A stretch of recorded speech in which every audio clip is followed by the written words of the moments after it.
সন্ধ্যা হয়ে গেল, এখনো একটা মাছও বিক্রি করতে পারলাম না। মাছ যদি বিক্রি করতে না পারি তাহলে আমার সংসার কিভাবে চলবে? আল্লাহ, তুমি রহম করো। আর এই গ্রামে কি কোনো মানুষ নাই যে আমার কাছ থেকে একটা মাছ কিনবে? মাছ আছে, মাছ, ইলিশ মাছ, পাঙ্গাস মাছ, জিয়েল মাছ, টাকি মাছ। আরে হিসু আসারও আর টাইম পেল না, মাছ করা রেখে প্রস্রাব করে আসি।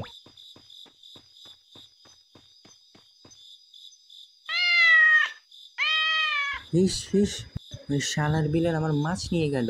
ওই বিড়াল, ওই দাঁড়া, আমার মাছ দিয়ে যা। হঠাৎ করে বিড়ালটা আবার কই চলে গেল? এটা তো পুরনো একটা স্কুল, হয়তো এটার ভিতরে বসে খাচ্ছে।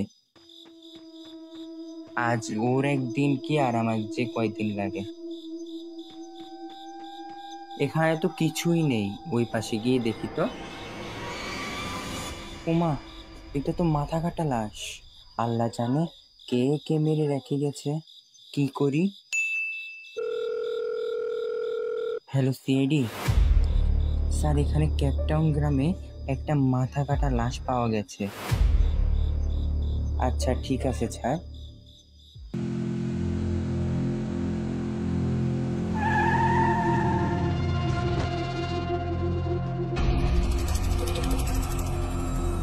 স্যার, আপনারা আইছেন? দেখেন কে যেন এই বাচ্চাটাকে গলা কেটে ফেলে রেখে গেছে। অভিজিৎ, তুমি লাশটা ভালো করে চেক করো, দেখো কোনো কিছু পাওয়া যায় কিনা। আর আপনি এক্স্যাক্টলি এখানে কি দেখেছেন? স্যার, আমি একটা গরিব মাছওয়ালা, এই গ্রামে আইছিলাম মাছ বিক্রি করতে। হঠাৎ আমার প্রস্রাব আসে, মাছের ঝুলিটা রেখে প্রস্রাব করতে চাই। কোথা থেকে যেন একটা বিড়াল এসে ঝুলিটা থেকে মাছ নিয়ে পালায়। খুঁজতে খুঁজতে পুরানো স্কুলের সামনে আসি বিড়ালটাকে খোঁজার জন্য।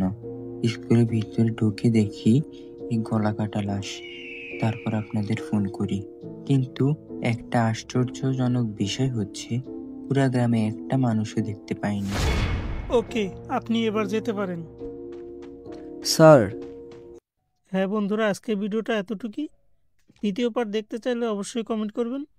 আর ফুল ভিডিও আমার ইউটিউব চ্যানেলে আপলোড আছে, চাইলে আমার ইউটিউব চ্যানেল থেকে দেখে আসতে পারেন।